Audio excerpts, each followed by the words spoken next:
Hi every one, R4iലേക്ക് എല്ലാവർക്കും സ്വാഗതം. വ്യക്തമായ ബ്രേക്ക് ട്രിഗറുകൾ ഇല്ലാത്തതിനാൽ മാർക്കറ്റ് 24,200 24,500 എന്നുള്ള ആ ഒരു റേഞ്ചിന് ഇടയിൽ കൺസോൾട്ടേറ്റ് ചെയ്യുന്ന ഒരു കാഴ്ചയാണ് നമ്മൾ കണ്ടുകൊണ്ടിരിക്കുന്നത്. നിഫ്റ്റി ഇന്ന് ഓപ്പൺ ചെയ്ത് 24,361 എന്ന ലെവലിലാണ്. അവിടെ നിന്നും 24,296 വരെ അത് താഴോട്ടേക്ക് പോയിരുന്നു. എന്നാൽ ഒരു ഘട്ടത്തിൽ 24,400 ബ്രേക്ക് ചെയ്തുകൊണ്ട് 24,405 വരെ പോയെങ്കിലും അവിടെ സസ്റ്റെയിൻ ചെയ്യാൻ സാധിച്ചില്ല. ഫൈനലായിട്ട് നമ്മൾ കാണുന്നത് 24,366 എന്ന ലെവലാണ്. അപ്പോൾ മാർക്കറ്റ് വീണ്ടും ആ 24,400 ലെവലുകളിലേക്ക് പോകാൻ ശ്രമിക്കുന്നത് കാണാം. കാരണം അവിടെയാണ് ഏറ്റവും കൂടുതൽ ഈ ട്രേഡേഴ്സിൻ്റെ മാക്സ് പെയിൻ ലെവൽ നിൽക്കുന്നത്. അപ്പോൾ അവിടത്തേക്ക് എപ്പോഴും ആകർഷിച്ചുകൊണ്ടേയിരിക്കും. നമ്മളിന്ന് ബ്രോഡ് മാർക്കറ്റ് നോക്കിക്കഴിഞ്ഞാൽ എല്ലാ ഇൻഡെക്സുകളും നെഗറ്റീവിലാണ് കാണുന്നത്. എങ്കിലും അവിടെ മൈക്രോ ക്യാപ് 250 ഇൻഡെക്സ് ഒരു ഫ്ലാറ്റ് പോസിറ്റീവ് ക്ലോസിംഗ് നടന്നതായിട്ട് കാണാം. അപ്പോൾ അതുകൊണ്ട് തന്നെ ഇന്നത്തെ ആ ഒരു അഡ്വാൻസ് ഡിക്ലൈൻ റേഷ്യോ നമ്മൾ പരിശോധിച്ച് കഴിഞ്ഞാൽ 43% സ്റ്റോക്കുകൾ അഡ്വാൻസ് ചെയ്തപ്പോൾ 51% സ്റ്റോക്കുകളാണ് ഡിക്ലൈൻ ചെയ്തിട്ടുള്ളത്. അപ്പോൾ അവിടെ ഒരു മോഡറേറ്റ് ആയിട്ടുള്ള ഒരു അഡ്വാൻസ് ഡിക്ലൈൻ റേഷ്യോ ആണ് നമ്മൾ കാണുന്നത്. ഇനി സെക്ടർ വൈസ് പെർഫോമൻസ് നമ്മൾ നോക്കിക്കഴിഞ്ഞാൽ ഭൂരിഭാഗം സെക്ടറുകളും നെഗറ്റീവിലാണ് ക്ലോസ് ചെയ്തിരിക്കുന്നത്. അവിടെ പോസിറ്റീവായിട്ട് കാണുന്നത് കൺസ്യൂമർ ഡ്യൂറബിൾസ്, മീഡിയ, അതുപോലെ മിഡ് സ്മോൾ സെഗ്മെൻറ്റിലുള്ള IT കമ്പനികൾ. ഇപ്പോൾ വളരെ അപ്രധാനമായിട്ടുള്ള സെക്ടറുകൾ മാത്രമാണ് ഇന്ന് പോസിറ്റീവായിട്ട് കാണുന്നത്. ബാക്കി ഭൂരിഭാഗം പ്രധാനപ്പെട്ട ഇൻഡെക്സുകളൊക്കെ നെഗറ്റീവിലാണ് ക്ലോസിങ്. നിഫ്റ്റി 50-ൽ ഇന്ന് കാര്യമായ നേട്ടമുണ്ടാക്കിയ സ്റ്റോക്കുകൾ നോക്കുകയാണെങ്കിൽ Apollo hospital, Bharti Airtel, Adani ports, Adani enterprises തുടങ്ങിയ സ്റ്റോക്കുകളാണ്. അവിടെ കാര്യമായ നഷ്ടം നേരിട്ടത് ONGC, Hindalco, Asian paints, Jio financials, Tata motors passenger vehicle തുടങ്ങിയ സ്റ്റോക്കുകളാണ്. അപ്പോൾ ഇവിടെ ടാറ്റ മോട്ടോഴ്സ് പാസഞ്ചർ വെഹിക്കിൾ ഏകദേശം 4% വമ്പിച്ച ഇടിവാണ് രേഖപ്പെടുത്തിയത്. അത്തരത്തിലുള്ള ഒരു ക്രാഷിലേക്ക് പോകാനുള്ള കാരണം അവരുടെ Q1 റിസൾട്ടാണ്. അപ്പോൾ ആ Q1 റിസൾട്ടിൽ നെറ്റ് പ്രോഫിറ്റിൽ വമ്പിച്ച ഇടിവാണ് ഉണ്ടായിട്ടുള്ളത്. 78% ഒരു ഇടിവാണ് രേഖപ്പെടുത്തിയിരിക്കുന്നത്. അതായത് കഴിഞ്ഞ ഇതേ ക്വാർട്ടറിൽ 403 കോടി പ്രോഫിറ്റ് ക്രിയേറ്റ് ചെയ്ത കമ്പനി ഇപ്പോൾ 859 കോടിയിലേക്കാണ് പ്രോഫിറ്റ് ചുരുങ്ങിയിരിക്കുന്നത്. എന്നാൽ റവന്യൂ 9% വർദ്ധിച്ചിട്ടുണ്ട്. പക്ഷെ ഇവിടെ സംഭവിച്ചത് റോ മെറ്റീരിയൽ കോസ്റ്റിലുണ്ടായിട്ടുള്ള വർധനവും എക്സ്പെൻസസ് വർദ്ധിച്ചതും ഇവരുടെ ആ ഒരു പ്രോഫിറ്റിനെ വളരെയധികം പ്രതികൂലമായിട്ട് ബാധിച്ചിട്ടുണ്ട്. നമുക്കറിയാം ടാറ്റ മോട്ടോഴ്സ് പാസഞ്ചർ വെഹിക്കിളിൻ്റെ ഇന്ത്യയിലുള്ള ഓട്ടോ സെയിൽസ് കഴിഞ്ഞ ജൂലൈ മാസം ആ ഡാറ്റകൾ പരിശോധിച്ചാൽ ശക്തമായ വിൽപ്പന നടന്നിട്ടുണ്ട്. പക്ഷേ എത്രമാത്രം വിൽപ്പന നടന്നാലും നമുക്കറിയാം ഇന്ത്യയിലുള്ള ഈ ഒരു പാസഞ്ചർ വെഹിക്കിളിൻ്റെ കോൺട്രിബ്യൂഷൻ അവരുടെ ടോട്ടൽ റവന്യൂവിൽ അത്ര പ്രാധാന്യം അറിയിക്കുന്ന ഒന്നല്ല. കാരണം ടാറ്റ മോട്ടോഴ്സിൻ്റെ പ്രധാന റവന്യൂ സ്രോതസ് എന്ന് പറയുന്നത് JLR ആണ്, അതായത് ജാഗ്വാർ ലാൻഡ് റോവർ ബിസിനസ്സാണ്. അപ്പോൾ അവിടെയാണ് ശക്തമായ തിരിച്ചടി അവർ നേരിട്ടുള്ളത്. പ്രത്യേകിച്ച് അവരുടെ ഒരു പാർട്സ് സപ്ലയറിൻ്റെ പ്ലാന്റുകളിൽ ഉണ്ടായിട്ടുള്ള തീപിടുത്തം, അതുപോലെ മിഡിൽ ഈസ്റ്റിലുള്ള സംഘർഷങ്ങൾ, ഇതൊക്കെ കാരണം 9% കുറവാണ് JLRൻ്റെ സെയിൽസിൽ ഉണ്ടായിട്ടുള്ളത്. ഇത് കൂടാതെ JLRൻ്റെ മാർക്കറ്റിങ്ങിന് വേണ്ടിയിട്ട് ഇവർ വലിയ തോതിൽ ഫണ്ട് ഇറക്കിയിരുന്നു. കൂടാതെ ധാരാളം ഓഫറുകളും അനൗൺസ് ചെയ്തിരുന്നു. ഇതൊക്കെ ഇവരുടെ ലാഭം കുറയാൻ കാരണമായിട്ടുണ്ട്. കൂടാതെ കമ്പനിയുടെ മൊത്തത്തിലുള്ള ആ ഒരു കൺസോളിഡേറ്റഡ് കടം അത് മുൻ ക്വാർട്ടറിനെ അപേക്ഷിച്ചിട്ട് വർദ്ധിച്ചിട്ടുണ്ട്. മുൻ ക്വാർട്ടറിൽ അത് 30,700 കോടിയാണെങ്കിൽ ഇപ്പോൾ 42,200 കോടിയായിട്ട് ഉയർന്നിട്ടുണ്ട്. അപ്പോൾ JLRുമായി ബന്ധപ്പെട്ട ക്രൈസിസാണ് അവരുടെ കടം വർദ്ധിക്കാൻ പ്രധാന കാരണമായിട്ടുള്ളത്. അപ്പോൾ ഈ റിസൾട്ട് പുറത്തു വന്നതിന് ശേഷം പല ബ്രോക്കറേജുകളും ഇതിൻ്റെ റേറ്റിംഗ് കുറച്ചതും നിലവിൽ ഈ സ്റ്റോക്ക് ഇടിയാൻ കാരണമായിട്ടുണ്ട്. ഇതുകൂടാതെ ടാറ്റ ഗ്രൂപ്പിൽ ഓൾറെഡി നടന്നുകൊണ്ടിരിക്കുന്ന ആ ഒരു ലീഡർഷിപ്പ് ചേഞ്ച്, അതുമായി ബന്ധപ്പെട്ട് മൊത്തത്തിൽ ടാറ്റ സ്റ്റോക്കുകൾ താഴോട്ട് വരുന്നതിൻ്റെ ഭാഗമായിട്ടും നല്ല സെല്ലിംഗ് പ്രഷർ ഇന്ന് ടാറ്റ മോട്ടോഴ്സ് നേരിടേണ്ടി വന്നു. ഇപ്പോൾ നമ്മൾ കാണുന്നത് ഈ ടാറ്റ സൺസുമായി ബന്ധപ്പെട്ടുള്ള പ്രതിസന്ധി, പ്രത്യേകിച്ച് N ചന്ദ്രശേഖരൻ്റെ അപ്രതീക്ഷിതമായിട്ടുള്ള റിസൈനേഷൻ കാരണം അത് പരിഹരിക്കാനുള്ള നീക്കങ്ങളുമായി ടാറ്റ ഗ്രൂപ്പ് മുന്നോട്ട് വന്നിരിക്കുകയാണ്. അപ്പോൾ ടാറ്റ ട്രസ്റ്റ് ഇതിനായിട്ട് പ്രത്യേക സെലക്ഷൻ കമ്മിറ്റിയെ നിയമിക്കാനുള്ള ഒരു പ്രമേയം ഓൾറെഡി പാസ്സാക്കിയിട്ടുണ്ട്. പല അൺഒഫീഷ്യൽ റിപ്പോർട്ടുകൾ പ്രകാരം ധാരാളം പേരുകൾ ഈ ചെയർമാൻ സ്ഥാനത്തേക്ക് പരിഗണിക്കപ്പെടുന്നത് കാണാം. അതിൽ പ്രധാനമായിട്ടൊന്ന് കാണുന്നത് ടാറ്റ സ്റ്റീലിൻ്റെ MDയും CEO-വുമായിട്ടുള്ള TB നരേന്ദ്രനാണ്. ഇദ്ദേഹം നോയൽ ടാറ്റയുടെ ഒരു വിശ്വസ്തനാണ്. മറ്റൊന്ന് പ്രവീർ സിൻഹയാണ്. ഇദ്ദേഹം ടാറ്റ പവറിൻ്റെ CEO ആണ്. ഇദ്ദേഹവും നോയൽ ടാറ്റയുടെ വിശ്വാസ്യതയുള്ള ഒരു പ്രമുഖ എക്സിക്യൂട്ടീവാണ്. അപ്പോൾ ഇവിടെ നമുക്കറിയാം ഈ N ചന്ദ്രശേഖരൻ്റെ നിയമനവുമായി ബന്ധപ്പെട്ട് പ്രതിസന്ധി സൃഷ്ടിച്ചിട്ടുള്ളത് നോയൽ ടാറ്റ ആയതുകൊണ്ട് തന്നെ അദ്ദേഹത്തിൻ്റെ ഒരു നോമിനി ആയിരിക്കാം ഒരുപക്ഷെ ചെയർമാൻ സ്ഥാനത്തേക്ക് വരിക. ഇത് കൂടാതെ ടാറ്റ മോട്ടോഴ്സിൻ്റെ ശൈലേഷ് ചന്ദ്ര, അതുപോലെ ടാറ്റ കെമിക്കൽസിൻ്റെ R മുകുന്ദൻ, അതുപോലെ ടാറ്റ സൺസിൻ്റെ ചീഫ് ഫിനാൻഷ്യൽ ഓഫീസറായിട്ടുള്ള സൗരഭ് അഗർവാൾ, ഇങ്ങനെ പല പേരുകളും ഉയർന്നു കേൾക്കാം. കൂടാതെ ടാറ്റ ട്രസ്റ്റ് ചെയർമാനായിട്ടുള്ള നോയൽ ടാറ്റയുടെ മക്കളും മത്സരരംഗത്തേക്ക് പരിഗണിക്കപ്പെടുന്നുണ്ട്. അതിൽ ട്രെൻഡിൻ്റെ മേധാവിയായിട്ടുള്ള നെവിൽ ടാറ്റ, അതുപോലെ ട്രെൻഡ് വെസ്റ്റ്സൈഡിൻ്റെയും ടാറ്റ ഡിജിറ്റലിൻ്റെയും ചുമതലകൾ കൈകാര്യം ചെയ്യുന്ന മായ ടാറ്റ, ഇന്ത്യൻ ഹോട്ടൽസ് കമ്പനിയുടെ വൈസ് പ്രസിഡൻ്റായിട്ടുള്ള ലിയ ടാറ്റ തുടങ്ങിയവരൊക്കെ പേരുകൾ ഇവിടെ കാണാം. അപ്പോൾ ഈ 3 പേരും അവരുടെ മുത്തശ്ശിയായിട്ടുള്ള സിമോൺ ടാറ്റയിൽ നിന്ന് ഒരു വിൽപത്രം വഴി ടാറ്റ സൺസിൻ്റെ ഓഹരികൾ അടുത്തിടെ കൈപ്പറ്റിയ നോയൽ ടാറ്റയുടെ മക്കളാണ്. അപ്പോൾ അതുകൊണ്ട് തന്നെ അവരിപ്പോൾ നേരിട്ട് കമ്പനിയുടെ ഓണേഴ്സായിട്ട് മാറിയിട്ടുണ്ട്. അപ്പോൾ ഏതായാലും ടാറ്റ സൺസിൻ്റെ ആർട്ടിക്കിൾസ് ഓഫ് അസോസിയേഷൻ പ്രകാരം 40% ഓഹരികളുള്ള ടാറ്റ ട്രസ്റ്റുകൾ ചേർന്ന് രൂപീകരിക്കുന്ന ഒരു പാനലാണ് പുതിയ ചെയർമാനെ ശുപാർശ ചെയ്യുക. അപ്പോൾ ഗ്രൂപ്പിന് പുറത്തു നിന്നുള്ള ഒരു പ്രൊഫഷണൽ ഒരു കാൻഡിഡേറ്റിനെ സെലക്ഷൻ കമ്മിറ്റി പരിഗണിക്കാനും സാധ്യതയുണ്ട്. കാരണം 2016 ഇതേപോലെ ഒരു പ്രതിസന്ധി വന്നപ്പോൾ ഗ്രൂപ്പിന് പുറത്തുള്ള ഒരു പ്രൊഫഷണൽ ആയിട്ടുള്ള എൻ ചന്ദ്രശേഖരനെയാണ് ചെയർമാനായി നിയമിച്ചത്. അപ്പോൾ ഇവിടെയും അത്തരത്തിലുള്ള ഒരു കാര്യം നടക്കുമോ എന്നും സ്വാഭാവികമായിട്ടുള്ള സംശയങ്ങൾ ഉയരുന്നുണ്ട്. ഏതായാലും ഇവിടെ 6-7 മാസത്തെ ഒരു സാവകാശം ടാറ്റ ഗ്രൂപ്പിനുള്ളത് കൊണ്ട് തന്നെ പ്രതിസന്ധി പരിഹരിക്കാൻ ധാരാളം സമയം അവരുടെ മുന്നിലുണ്ട്. അത് ശരിയായ രീതിയിൽ അവർ പരിഹരിക്കുമെന്ന് നമുക്ക് പ്രത്യാശിക്കാം.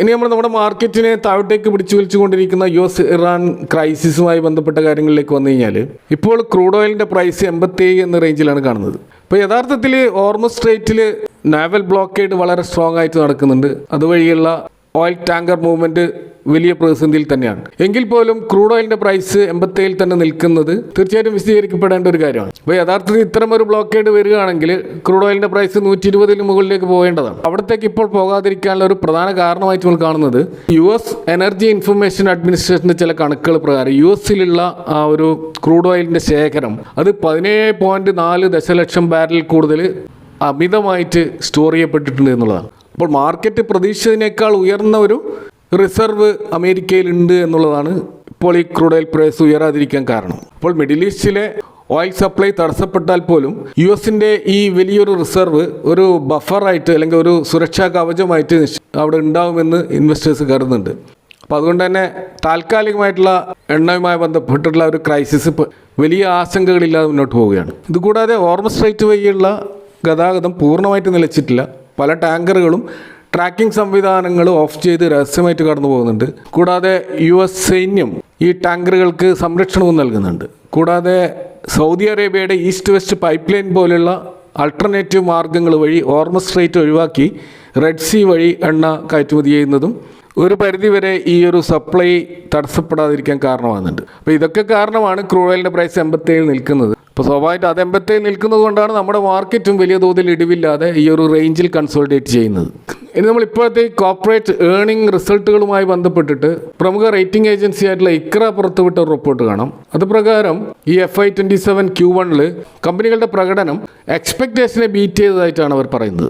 അപ്പോൾ ഇക്ര വിശകലനം ചെയ്ത 838 ലിസ്റ്റഡ് കമ്പനികളുടെ മൊത്തം വരുമാനം മുൻവർഷത്തെ അപേക്ഷിച്ച് 22% ഇയർ-ഓൺ-ഇയർ വർദ്ധിച്ചതായിട്ടാണ് റിപ്പോർട്ട് ചെയ്യുന്നത്. അപ്പോൾ കഴിഞ്ഞ ക്വാർട്ടറിൽ ഉണ്ടായിട്ടുള്ള 13% ആ ഒരു വളർച്ചയേക്കാൾ ഇരട്ടിയാണ് ഇപ്പോഴത്തെ വർധനവ്. എന്നാൽ അവിടെ പ്രോഫിറ്റ് മാർജിനിൽ കുറവുണ്ടായിട്ടുണ്ട്. എന്നാൽ നെറ്റ് പ്രോഫിറ്റ് മാറ്റമില്ലാതെ തുടരുകയും ചെയ്യുന്നുണ്ട്. അപ്പോൾ ഈ പ്രോഫിറ്റ് മാർജിൻ കുറയാനുള്ള ഒരു പ്രധാന കാരണമായിട്ട് അവർ കാണുന്നത് ഓയിൽ ആൻഡ് റിഫൈനറി മേഖലയിൽ ഉണ്ടായിട്ടുള്ള തിരിച്ചടിയാണ്. ഇപ്പോൾ ക്രൂഡ് ഓയിലിൻ്റെ വില ഉയർന്നു വന്നതും LPGയിൽ ഉണ്ടായിട്ടുള്ള പ്രതിസന്ധിയും ആ മേഖലയെ വളരെയധികം പ്രതികൂലമായി ബാധിച്ചിട്ടുണ്ട്.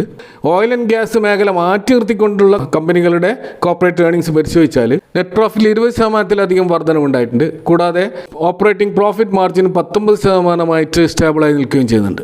അപ്പോൾ അവിടെ പ്രധാനപ്പെട്ട സെക്ടേഴ്സ് നോക്കുകയാണെങ്കിൽ ഓട്ടോമൊബൈൽ അതുപോലെ കൺസംഷൻ മേഖലയിലുള്ള പ്രൊഡക്റ്റുകൾക്കാണ് നല്ല ഡിമാൻഡ് ഉണ്ടായിട്ടുള്ളത്. പ്രത്യേകിച്ച് GST നിരക്കുകളിൽ ഉണ്ടായിട്ടുള്ള മാറ്റങ്ങൾ automobile, FMCG, consumer durables, jewellery തുടങ്ങിയ മേഖലയ്ക്ക് നല്ല പ്രകടനം കാഴ്ചവെക്കാൻ സഹായം നൽകിയിട്ടുണ്ട്. അതുപോലെ മെറ്റൽ ആൻഡ് കമ്മോഡിറ്റീസിൽ ഉണ്ടായിട്ടുള്ള വിലവർദ്ധനവ് ആ കമ്പനികളുടെ വരുമാനം കൂട്ടാൻ സഹായിച്ചിട്ടുണ്ട്. കൂടാതെ ഗവൺമെൻറ് ക്യാപെക്സ് പ്രത്യേകിച്ച് ഡിഫൻസ് മേഖലയിലും റെയിൽവേ മേഖലയിലുമൊക്കെ വന്നത് മൊത്തത്തിൽ പല കമ്പനികളുടെയും ഏർണിങ്സ് വർദ്ധിക്കാൻ കാരണമായിട്ടുണ്ട്. എന്നാൽ അവിടെ പ്രധാനപ്പെട്ട വെല്ലുവിളി നേരിട്ട സെക്ടറുകൾ നോക്കുകയാണെങ്കിൽ ഒന്ന് പ്രധാനമായിട്ടും IT മേഖലയാണ്. പ്രത്യേകിച്ച് ഗ്ലോബൽ IT സ്പെൻഡിങ് കുറഞ്ഞത് ഈ മേഖലയ്ക്ക് ശക്തമായ തിരിച്ചടി ഉണ്ടാക്കിയിട്ടുണ്ട്.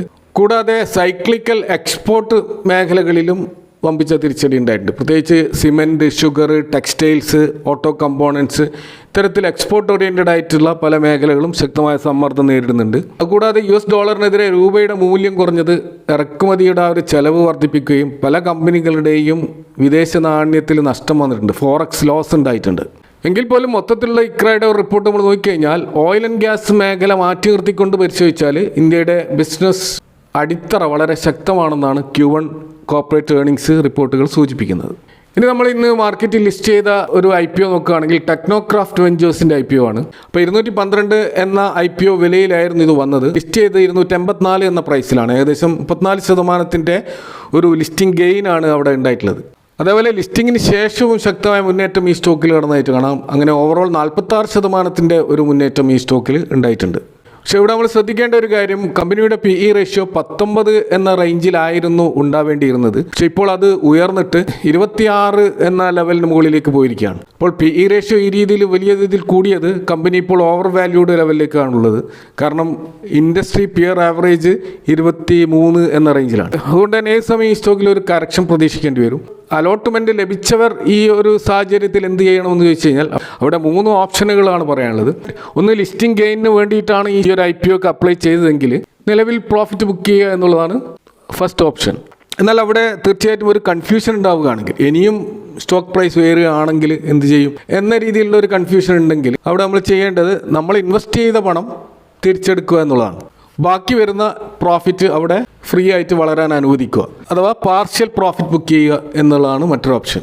എന്നാൽ ഒരു ലോങ് ടേം ഇൻവെസ്റ്റ്മെൻറ്റിന് വേണ്ടിയിട്ടാണ് ഈ സ്റ്റോക്കിൽ ഇൻവെസ്റ്റ് ചെയ്തതെങ്കിൽ തീർച്ചയായിട്ടും ഇത് ലോങ് ടേം ഹോൾഡ് ചെയ്യാവുന്നതാണ്. പക്ഷേ അവിടെ നമ്മൾ ശ്രദ്ധിക്കേണ്ടത്, ഇപ്പോൾ ഇത് ഓവർ വാല്യൂഡ് ആയിട്ടുള്ള ലെവലിലേക്ക് പോയതിനാൽ നമ്മുടെ റിസ്ക് കുറക്കാൻ വേണ്ടിയിട്ട് ഒരു സ്റ്റോപ്പ് ലോസ് മെയിൻറ്റെയിൻ ചെയ്യുന്നത് നല്ലതായിരിക്കും. പ്രത്യേകിച്ച് ലിസ്റ്റിംഗ് പ്രൈസിൽ തൊട്ട് താഴെ ഒരു സ്റ്റോപ്പ് ലോസ് മെയിൻറ്റെയിൻ ചെയ്യുന്നത് ബേസിക് ആയിട്ടുള്ള ഒരു ഗെയിൻ നിലനിർത്താൻ ഒരുപക്ഷെ സഹായിച്ചേക്കും. ഇനി നമ്മൾ നിഫ്റ്റിയുടെ ഒരു ലെവലുകളിലേക്ക് വന്നു കഴിഞ്ഞാൽ ഓപ്ഷൻ ചെയിൻ ഡാറ്റ നമ്മൾ പരിശോധിച്ചാൽ ഇന്നലത്തെ നിന്നും വലിയ മാറ്റമൊന്നും ഇന്നും നമുക്ക് കാണാൻ സാധിക്കില്ല. പുട്ട് കോൾ റേഷ്യോ ഇപ്പോൾ ഒന്നിൽ താഴെ തന്നെയാണ്. ഇപ്പോൾ കോൾ റേറ്റേഴ്സിൻ്റെ ആധിപത്യം തന്നെയാണ് മാർക്കറ്റിലുള്ളത്. സെല്ലേഴ്സ് വളരെ ആക്റ്റീവാണ്. അപ്പോൾ കോൾ സൈഡിലുള്ള ഓപ്പൺ ഇൻട്രസ്റ്റുകൾ ഏറ്റവും അധികം ബിൽഡ് ചെയ്യപ്പെട്ടിട്ടുള്ളത് 24,400 24,500 ലെവലുകളിലാണ്. അപ്പോൾ അതൊരു പ്രധാനപ്പെട്ട റെസിസ്റ്റൻസ് സോണായിരിക്കും. അപ്പോൾ മാർക്കറ്റ് എത്രത്തോളം ഉയരാൻ ശ്രമിച്ചാലും ആ ലെവലുകളിൽ ശക്തമായിട്ടുള്ള അഗ്രസീവായിട്ടുള്ള സെല്ലിങ് നമുക്ക് കാണാൻ പറ്റും. ഇനി സപ്പോർട്ട് സൈഡിലേക്ക് വന്നാൽ 24,300 24,250 ലെവലുകളിലാണ് കാര്യമായിട്ടുള്ള പുട്ട് ഓപ്പൺ ഇൻട്രസ്റ്റുകൾ ബിൽഡപ്പ് ചെയ്തിരിക്കുന്നത്. അപ്പോൾ അതിന് താഴെ മാർക്കറ്റ് പോകാതിരിക്കാൻ അവിടെ ശക്തമായ ഒരു സപ്പോർട്ട് ക്രിയേറ്റ് ചെയ്യപ്പെട്ടിട്ടുണ്ട്. അപ്പോൾ ഈ ഒരു റേഞ്ചിലാണ് മാർക്കറ്റിൻ്റെ അവസ്ഥ നമ്മളിപ്പോൾ കാണുന്നത്. ഏതായാലും 2 ദിവസം മാർക്കറ്റ് ഹോൾഡ് ആയതുകൊണ്ട് തന്നെ ഗ്ലോബൽ ലെവലിൽ വരുന്ന ഏതെങ്കിലും ട്രിഗർ പോയിന്റുകൾ ഈ ലെവലുകളെയൊക്കെ ഒരു പക്ഷേ മാറ്റിമറിച്ചേക്കാം. അപ്പോൾ ഇതൊക്കെയാണ് ഇന്നത്തെ മാർക്കറ്റുമായി ബന്ധപ്പെട്ട് നിങ്ങളായിട്ട് ഷെയർ ചെയ്യാനുള്ളത്. ഈ വിഷയങ്ങളുമായി ബന്ധപ്പെട്ട നിങ്ങളുടെ അഭിപ്രായങ്ങളും കമൻറ്റുകളും അറിയിക്കുക. Thank for watching. See you next time with another video.